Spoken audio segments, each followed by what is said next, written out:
events. Is everyone happy with where I'm standing? Yes, all good. Sir. Okay, so this morning I'll be running through the search and rescue operation and what eventuated from the search that occurred yesterday at Ballina Bar. I will give you some details about that operation, police response, marine rescue response, and then I'll take some general questions. My colleague from New South Wales Ambulance will talk about their side of their business, the rescue, the recovery, and the general welfare of those people. So what I can tell you now is that last night, 5:40 p.m, a Good Samaritan was on the South Ballina breakwall at Ballina itself. He saw a vessel that was in distress, and it appeared to be in distress because it was in close proximity to the breakwall. There didn't appear to be anyone on board at the time, and it was about to go up onto the breakwall. So we did have one vessel in distress at the time.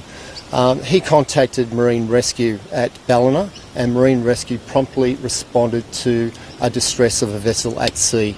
Marine Rescue launched what we call Ballina 30, a fit-for-purpose marine rescue craft.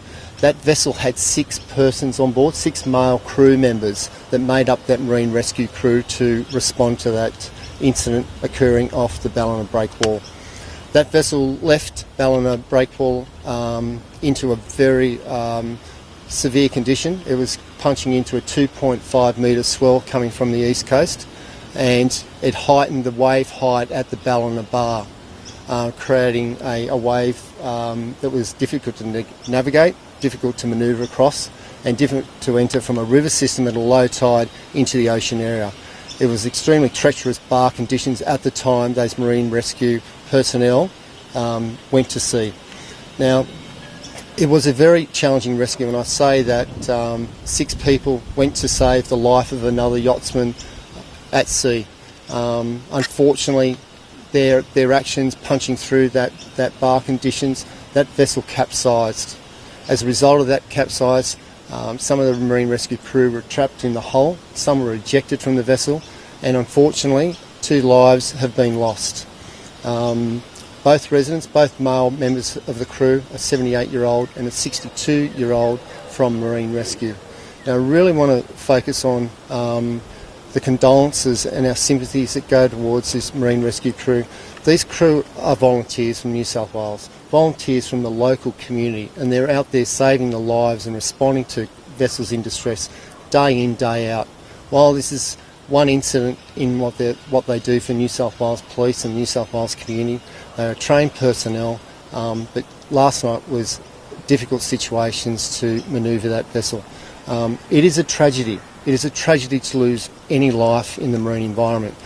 But I'll have to say, to lose a marine rescue personnel, their lives, their commitment to the community, their commitment to keep people safe, their commitment to supporting New South Wales Police, between Tweed Heads and Eden and the east coast of Australia, is one of the best services the New South Wales community has available to them. At this stage, New South Wales Police, like any other incident or a car crash or a boating fatality, will conduct an investigation. That investigation is in its infancy, very early, and there are a lot of sensitivities involved because we work closely with this agency.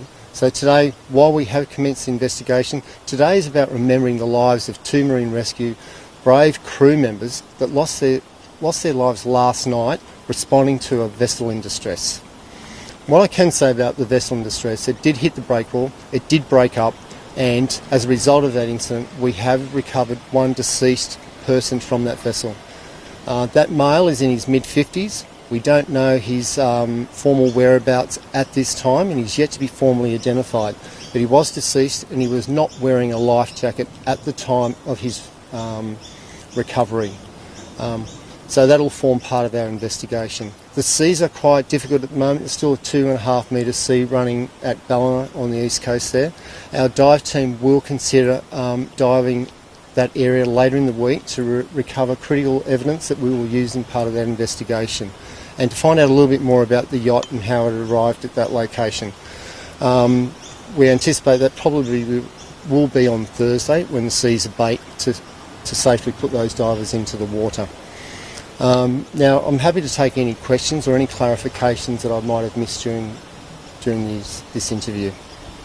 Well, these men are heroes, aren't they? These men are heroes. They volunteer their life to save others, and heroically, when they went out last night in a difficult sea condition to a vessel in distress, confirmed distress, to save the life of another mariner. So they are heroes. The man that lost his life who was on the yacht, can you tell us any more about him? Was he a local from the area? Look, we don't know much about that person at this stage, and that is forming part of our investigation. Where he came from, where he was going to, why he was so close to the rocks at that stage. We don't have any further information at that time. Was there a distress call from the yacht itself that you're aware of, or was it simply this Good Samaritan on the breakwall who was the only one that alerted emergency services? Yeah, correct. We received no distress call, no EPIRB, no flares. It was the Good Samaritan on the breakwall at the time at about 5:30 last night, and he raised the alarm and contacted Marine Rescue directly. Do you know where the yacht's registered to? Is it New South Wales, Queensland? I believe it is a New South Wales registered yacht. Can you provide any more clarity just on the process of how Marine Command are tasked with rescues like that? Is it from New South Wales Police, and then do they perform their own risk assessment? Can you just walk us through that process? Sure. New South Wales Police are in charge of all rescue within the state of New South Wales. The New South Wales Police Marine Area Command is in command of all rescue situations, and we have two emergency services that work with us, New South Wales Marine Rescue and Surf Life Saving. Marine Rescue can self-task to an incident, and that's our expectation. So they're working within their operational parameters to respond to a vessel in distress immediately.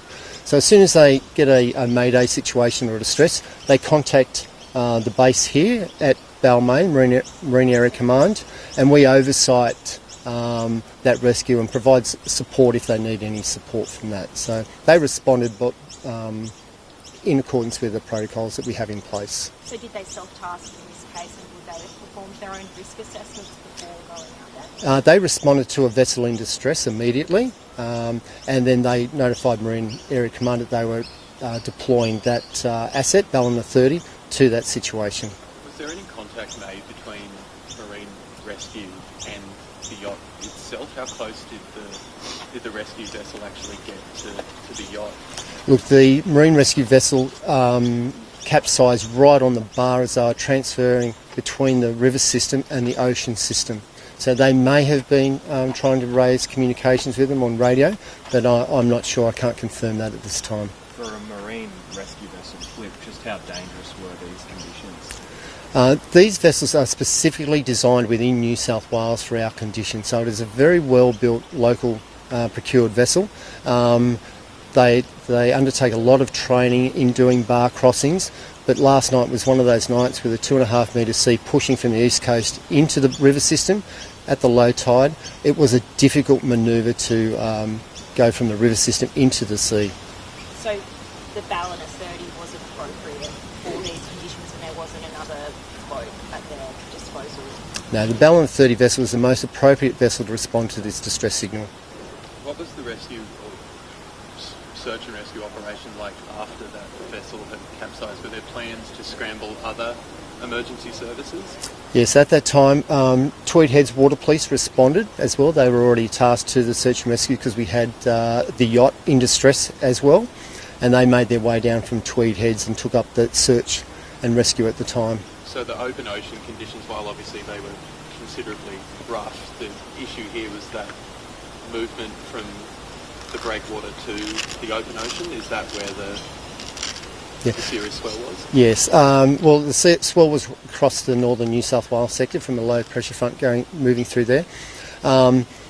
What we did, we also contacted Australian Maritime Safety Authority, and they threw up their Challenger jet, and we had Westpac at Lismore also attend the scene and start immediate searching.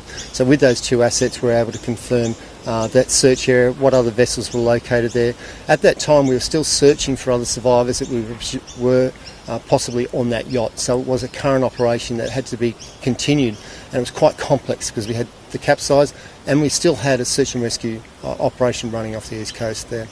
But the four men who had survived, is there any, we've heard that they're physically okay, but is there any indication of how they're feeling emotionally or mentally, and what kind of impact do you think this will have on the volunteer base? Look, sure, I'll leave some of the question to my New South Wales ambulance colleagues to talk about the welfare, but if I can just talk about generally the the volunteers in New South Wales do an exceptional job, whether on the beaches or running a patrol boat up and down our coastline. It does have an impact, but we've got to take time to really stand back today and look at the heroes. Look at what they did and what they tried to achieve by going out there in extreme conditions to try and save another vessel in distress and other mariners. That is really the nexus of this operation. What those two people gave their lives up for the community of New South Wales. And sure, there will be sure at the moment we're giving them a lot of support. Marine Rescue is giving them a lot of support. There's psychs in place and a lot of support there to navigate this difficult time for them. Just one more question. Are they local to the Ballina community, and how experienced were they as marine rescue volunteers? What I'll say is that the two gentlemen that lost their lives were from the Ballina region.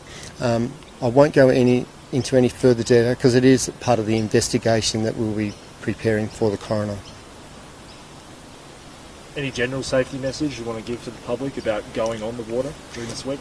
Look, it's a very good point. The water can be dangerous and it can turn quickly. We watch the weather conditions. Please check the bomb. And when you're doing a bar crossing, make sure you've got your life jackets on. And you can operate the vessel to your skill set. If you're not skilled to cross a bar crossing, don't cross it. Stay inside the river system. Stay safe. Operate a vessel within your own skill set. Thanks. Did you ask, just because the men that were injured but survived, can you tell us about their injuries, please? Thank you. Shortly after 7 o'clock yesterday evening, New South Wales Ambulance received a request from New South Wales Police to respond to reports of a marine rescue vessel overturned off Ballina. New South Wales Ambulance responded. Multiple paramedic resources, including a rescue helicopter with a critical care doctor and paramedic on board. New South Wales Ambulance assessed a total of 7 patients. Unfortunately, 3 of those patients were declared deceased on scene. New South Wales Ambulance transported a total of 3 patients to Lismore Base Hospital. Those 3 patients had varying injuries, all minor in nature, from minor bumps, bruises, abrasions and minor fractures, and all 3 of those patients in Lismore Base Hospital are expected to make a full recovery. Have crews spoken to those men? Can you tell us? I mean, obviously it's just devastating for them. Can you reflect on that a bit for us? Look, New South Wales Ambulance extends its sincere condolences to all those who have lost their lives last night. It's a tragic circumstance. And to our marine rescue colleagues, I extend my sincere sympathies. Thank you. Thank you very much.